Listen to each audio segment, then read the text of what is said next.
So, a few weeks ago, I put up a poll on my community tab on my YouTube channel asking you guys what type of content you want to see on the channel. And based off the feedback I received, it seems like you guys want to see more movie reviews.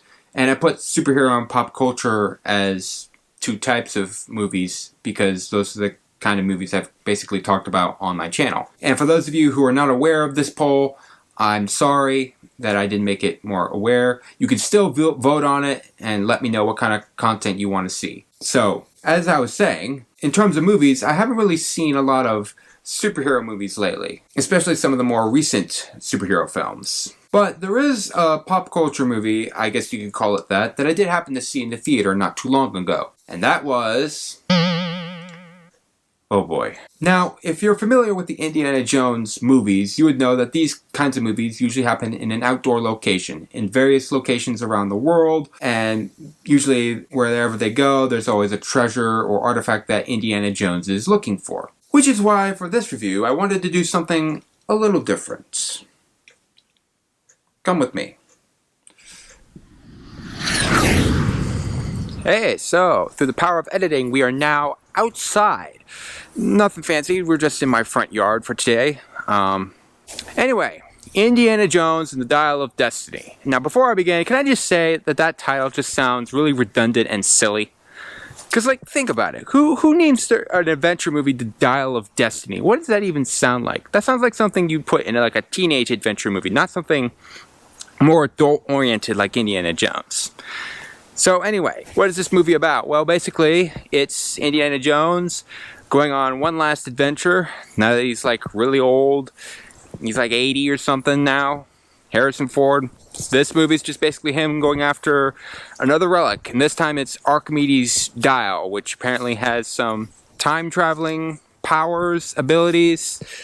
I think you don't really know that until later in the movie. And by the way, I might get into spoilers for this one. Just a heads up right there. So anyway, I'm going to admit, when I was going into this movie, I thought that it was going to be bad. Like, I had seen on YouTube like a bunch of bad press about it, a bunch of bad rep about it, like saying like that Indy was going to be a broken down character, that the female sidekick was going to take the lead most of the time, and she was going to do a lot of stuff. And yeah, basically that's kind of what the movie was. But I mean, to give you context, I guess if I had to summarize what I would have wanted to see in the Indiana Jones movie like this one, it would have been like all the first four Indiana Jones movies, like Raiders of the Lost Ark. Great Indiana Jones movie, absolutely fantastic. Still one of the best adventure movies of all time. Temple of Doom I actually really enjoy, despite its problems. I think it's really good, and I don't mind any of the scary elements. Last Crusade was also good, and Kingdom of the Crystal Skull, it's not that great, but I also don't think it's that bad. And so with this fifth one, like I said before, I kind of expected it to be bad. Yeah, that's kind of what I got. But I didn't hate everything about this movie, and I'm really glad to say that, because the prologue to this movie was really good. It was actually pretty awesome to see. Like, it felt like an Indiana Jones movie. If you were to set aside the really, really bad de-aging effects that really stood out, it looked like Indiana Jones had like some weird filter all over his face. It was actually kind of suspenseful, and it felt like you were watching an actual Indiana Jones movie. Like, he's escaping from the Nazis. He's trying to fight and hide from all of them, and there's an incredible chase scene on top of the train. Yeah, that was a really fun part of the movie.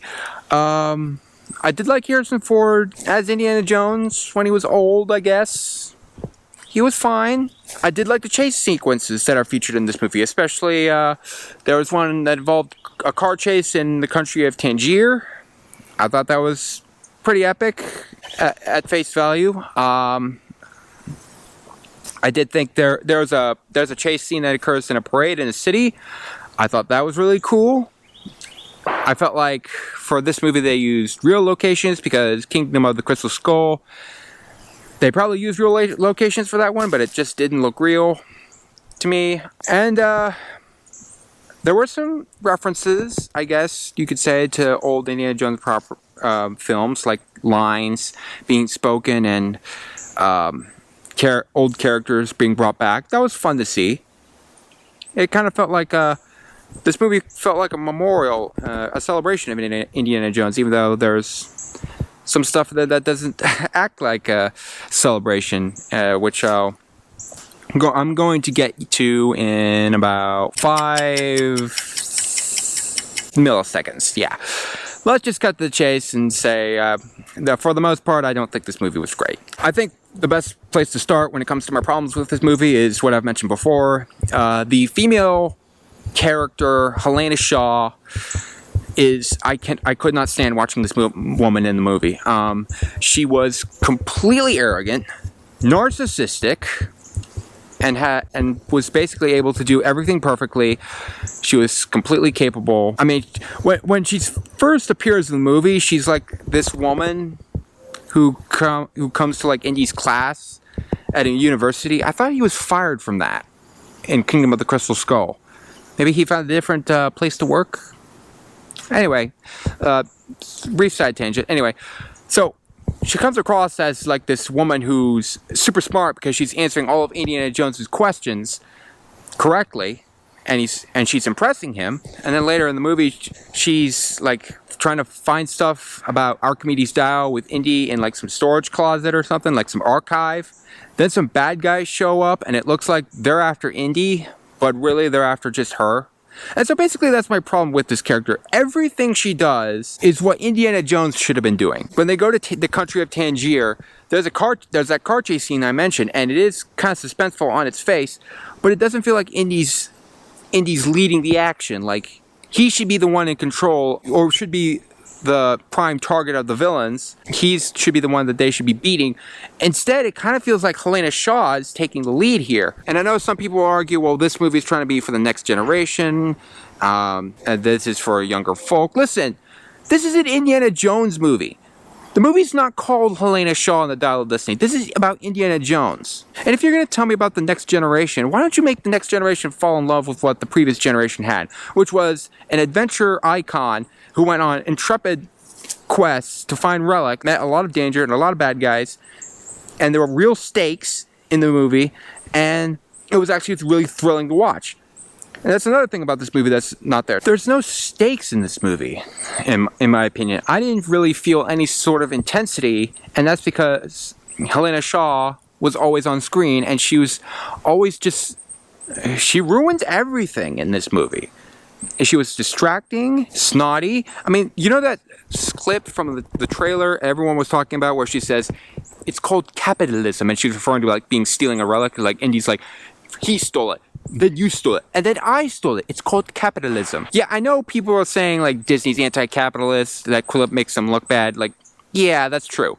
But what stood out to me about that scene when you see it in the movie is just that, again, it's Helena's snotty attitude. She's a show-off, and there's a bunch of scenes in this movie where she's just trying to show off how smart she is and how good she is at everything, and it just comes off as she's an annoyance and bratty, and there's no redemption for her. I mean, I guess the one thing about the whole movie, the one part where I guess maybe she was okay, was when she was having an argument with Indy, and it felt like their experiences were kind of clashing. Like, Indy's the more experienced, well-versed archaeologist who's been on many more adventures than Helena Shaw, and Helena Shaw's like that young person who's trying to become an archaeologist, and then she's trying to show Indy how he's wrong and some stuff. And I mean, I guess that was kind of okay. She was a lot more tolerable. I wish the movie had been more of that. Like, instead of Helena being a big smarty pants who just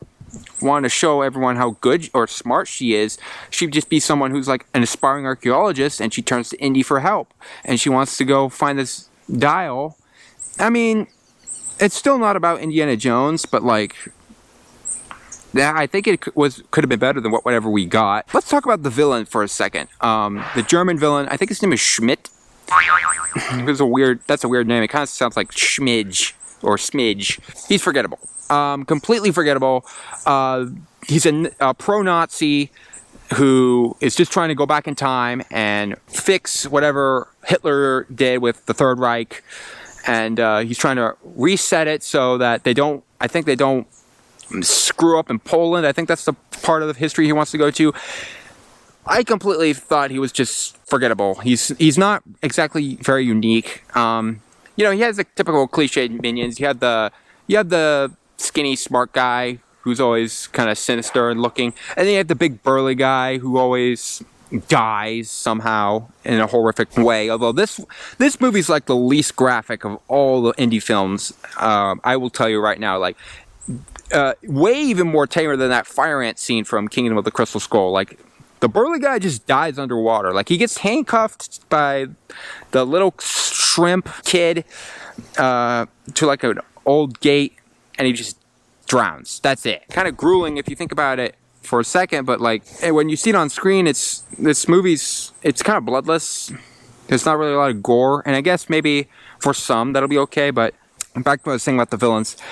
They really try to make the lead villain like super evil as a Nazi. Like there's a scene where he has an interaction with a black waiter in a hotel room, and they really try to make him paint him like a racist, because after the black waiter just talks to him, he just kind of like hunched over, like he's in shame or something, and it never at all felt real. I know they're trying to paint that racism as bad, which it is, trust me, but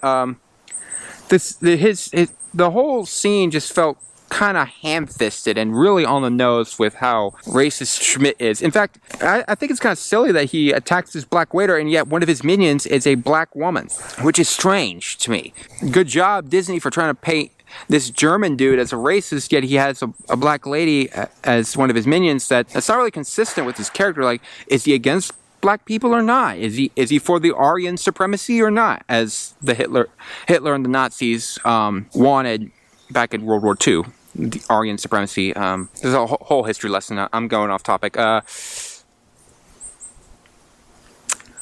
Goodness, I think this movie was completely forgettable, and I know it's been some time since I saw it, but wow, there's not a lot to remember about this movie. That's kind of what I would say is most sad about this movie. Is there's nothing really to remember about it. It's just not good. This movie just kind of felt like they're a repeat of what Disney and Lucasfilm have been doing, which is like taking established characters, and you see this a lot in Marvel. Like they take an established character like Loki, let's say, and then they bring in this female counterpart to just humiliate him and make him less than he is, and then they make him like worse. And then it's all about the female character and how she's so much better than everybody else, how she's like a superhero, she has no weaknesses.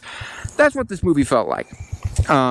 It just felt like Indiana Jones was being trampled on by this Helena Shaw character. And the final scene, I should say, like the ending chase, Indy's like stuck in this plane and Helena Shaw has to go rescue him. In the real Indiana Jones movie, the role should have been reversed. Indy should have been the one rescuing Helena Shaw, because that's what it is. That's how an Indiana Jones film works.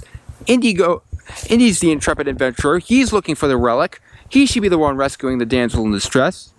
That's how it's always been with Indiana Jones. He doesn't usually sit trapped in a plane with all the Nazis and unable to do anything. I mean, if I had to further explain how much I absolutely despise this Helena Shaw character, there's a scene where they're on a boat, okay? And Indiana Jones is just sitting on a bench, okay?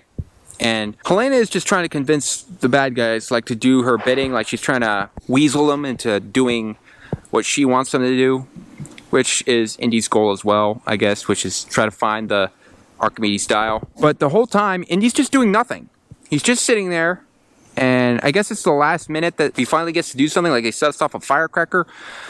But that's it. He doesn't really do anything. He's not active in this movie. He's not the one who's like super zealous for this relic. He's not like really what's the word I'm looking for, excited to find this relic. He just kind of sits in the background and does nothing. Helena Shaw is doing most of the action. She's the one being chased. She's the one usually getting in all the fights. Well, Indy gets in fights too, but it just kind of feels boring. Like I said, this is an Indiana Jones movie, not a Helena Shaw movie. And let me just say this, my last point is the relic itself, Archimedes style. I know I've been kind of disorganized, but bear with me here. I'm just I just can't stress enough how I don't like this movie. The relic itself, Archimedes style. I think they go by a different name, Antikythera. Antikythera. I don't know. Archimedes style. It's just not that interesting. I think it's because it doesn't really have that much bite to it, and by bite I mean like danger or consequences of misusing it. I mean, for the first Indiana Jones movie, you had the Ark of the Covenant, and then when that was abused by the Nazis, they got their faces melted, and there was a bunch of dark, spooky ghosts. For Temple of Doom, you had that weird sacrificing cult and the crocodile eating scene. For The Last Crusade, we had the Nazi bad guy gets his whole body turned to dust because he drank the wrong cup. And even in Kingdom of the Crystal Skull, that one had some bite to it, even though it's honestly pretty silly. There's no consequences really for misusing the relic, although you could argue they went to the wrong time period and they didn't know what they were doing. It's just not the kind of spooky, shocking, graphic scene that you would expect in an Indiana Jones movie. The guy just ends up dead on the shore in 6 BC, I think they said. 6 BC, during a war with the Romans. And Archimedes is just there. And the guy is just lying there in a bloody heap. That's it. It's not graphic. It's not super violent. It just kind of felt anticlimactic. The whole ending to this movie felt anticlimactic. Although, I will say though, I think the ending where Helena Shaw brings back Marion and Sulla for like the ending scene, that was kind of cute. I thought that was at least the most respectful way to end the Indiana Jones saga. Although I don't know why they made her leave him in the beginning. Like, they show Indiana Jones all cranky about how Marion left him, and then all of a sudden she comes back by the end of the movie, saying that Indiana Jones is back. I don't know why they would do that, other than the fact that they don't want Indiana Jones to be the central character in this movie. Anyway, I'm just rambling off the top of my head. Let me get to the bottom line for this movie. I didn't like it. I wasn't really fond of it. It had some good moments. I did like the action scenes. Again, like I said, like the parade. That was pretty intense. I did like the car chase scene in Tangier. Some of the callbacks were good, and maybe kind of think back on the old Indiana Jones movies. Overall, I'd say Indiana Jones Dial of Destiny is definitely not a movie title that will be clowned on, even though people have already done that. This is not a movie that I enjoyed. I can't really recommend it. If you're an Indiana Jones fan, I'd say go see it. But for the most part, wait till it comes out on DVD or streaming or Disney Plus or what have you. So if I had to give it a grade, I'd say like 5 out of 10. You could definitely use your time to go watch other movies. Like, I've heard Sound of Freedom is pretty good. I recommend you go see that. There's also the new Mission Impossible movie. I'd also recommend you go see that. I don't think the Dial of Destiny is worth your money. Bottom line, all I'm saying. Like, this movie's not, like, terrible, but it's also just not very good. Anyway, folks, hope you liked this special edition of my review. I hope you enjoyed watching it. Hopefully you didn't get too dizzy or bored by what I'm saying. If you like this video, just make sure to leave a like. Comment down below what you thought of Dial of Destiny. Hit subscribe to see more content on the channel, and I will see you all in my next video. Stay tuned, everyone.